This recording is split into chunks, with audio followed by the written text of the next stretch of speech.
Hello, today ang ating recipe is creamy tuna pasta na niluto ng aking housemate. So, ito po yung mga ingredients po natin. Meron tayong tuna, meron tayong cream cheese, meron tayong cheese. Now, meron pa tayong butter. So, now, pakuluan po natin ang ating tubig at ilalagay natin ang pasta. So, ihulog natin ang pasta. Habang hintay natin ito, magpainit po tayo ng ating fan. So, it's up to you po, is either butter or cooking oil ang gagamitin mo para po mag-isa po kayo ng mga bawang sibuyas. Pero, ang aming housemate, hindi po siya gumamit ng garlic and onion. Simple tuna pasta po, pero sobrang sarap po. So, ihulog po niya yung tuna, spicy. Yan, una po yung pinainit, yung tuna and spicy. So, pangalawa po, nilagay po niya yung plain tuna. So, bali tatlong tuna po yung niya, isang spicy at isang plain. Sarap. Hintayin po natin, uminit at haluin po natin ng mabuti. Nilagay ko po siya ng tuna. So, bali tatlong tuna po yung nilagay po niya.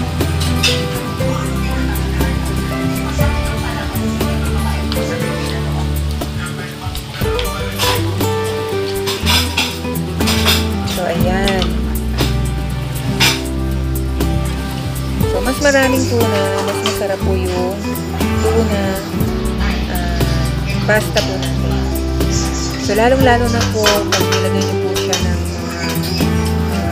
add more meal. Pero, syempre, this simple ingredients, yung tuna pasta po, sobrang sarap po. And then, add more cheese. Sobrang ang daming cheese na nilagay ng aming housemate. Grabe, ang sarap-sarap po talaga ng tuna pasta na ginawa niya. So, subukan niyo po silang itry. Subukan niyo pong itry yung tuna pasta. Sarap niya. Based on this video. So, grabe, ang sarap po ng luto ni housemate Janine po. So, ayan po, haluin natin siya ng haluin. Pwede nyo rin po siyang lagyan ng paminta if you want. But, kahit wala po siyang paminta, ang sarap-sarap po ng lasa. Sobrang cheesy po niya. So, ayan po, haluin po natin ng haluin hanggang sa mag-mix po lahat ng ating ingredients. So, ihulog na po natin ang pasta. Ayan. Meron na po ang pasta.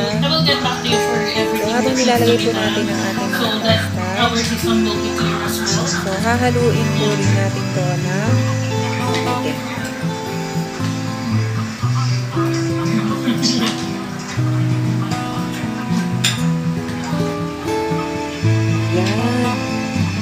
So, nailagay na po natin lahat ang ating mga pasta.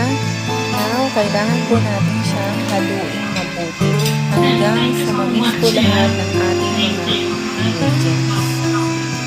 Okay? Haluin po natin ang haluin hanggang mamix lahat po ng ating ingredients. Remember po, ang ating nilagay na ingredients is cheese, tatlong tuna, 3 can of tuna. Meron po tayong butter. At meron po tayong Kraft cream cheese. Yun po yung ating mga primary ingredients. So, ayan na po. Wow, ang sarap-sarap po nito. Grabe, pag natikman niyo po siya. Madali ang luto lang po siya. Simple recipe lang po siya from lockdown. During this lockdown. So, ayan po, madali ang luto. Pero ang sarap-sarap po niya. Grabe. Nagugustuhan niyo. Nakalimutan ko yung pangalan ko. So, ito na po siya. Ayan. Ang sarap po niya. So, tuna, pasta, cheesy. So, sa mga hindi pa po nanonood at makakapanood po nito, click nyo lang po yung bell notification para sunod-sunod po yung video na i-upload ko po sa inyo.